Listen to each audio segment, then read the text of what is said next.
Hello, Steve White, Steve Arts 89. Well, Tuesday they finally held the state funeral for Judith Durham. It was held at the Hammer Hall, or the Hammer Hall, not sure how to pronounce that, in the city. There was about 2,000 people, family members, fans, members of the public were able to attend. It was hosted by Julia Zimro, I don't know who that is, and Brian Nemkin. I can't pronounce these people's names, I don't know who they are. People performed. It was a musical tribute as well as a regular sort of memorial. The members of the band were there. They did the last song. I think they did We'll Never Find Another You. There were video tributes from Kate Soprano, Paul Kelly, Rick Springfield, Jimmy Barnes, Joanna Lumley for some reason. The Wiggles, I think they performed Morningtown Ride. Bruce Woody spoke, Keith Potker spoke. I'm not sure if the other member spoke. I think a nephew did the actual eulogy.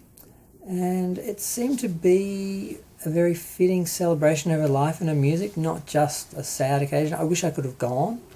This is on Tuesday, the 6th.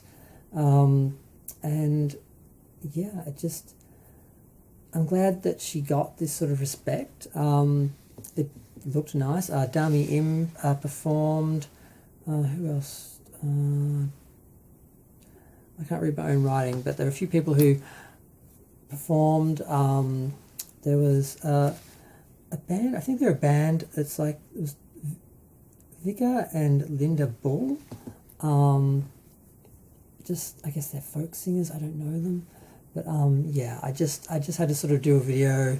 I talked about her passing, about her getting this state funeral and what a sort of honour it was. Her sister was there as well. She performed with a jazz band because she's a singer. And it just seemed to be a really beautiful tribute to her, as well as being a very sad event. The other member of the band, I don't know how to pronounce his last name, Keith Potger, just Potgr. He gets the most emotional when talking about her. The other people didn't seem to break, but he did break. But he did get through it, and it just seemed to be a really nice tribute. And wish I could have been there, and I just want to do a little video talking about it, and I have. Yeah, it's sad. I was listening to her music last night, and I mean that will always be around. We'll always have that, and it's funny. There were little anecdotes, like at one point, the band was selling 93,000 copies of their records a day at their height when they were out doing the Beatles and the Rolling Stones and so forth. You know, this little folk band from Melbourne who used to perform in cafes around the city, and that it was a fairly amazing sort of introduction to the world music scene for Australia, and they'll always be responsible for that. They'll never be forgotten. You know, when you're the first, you know, it doesn't matter if you're not the biggest or the best. If you're the first, you always go down in history and you never get forgotten. So that's where the Seekers stand in Australian music history. I'm going to go. Feel free to share, like, comment, subscribe. Let me know what you think. If you attended, you know, let me know what you thought of it.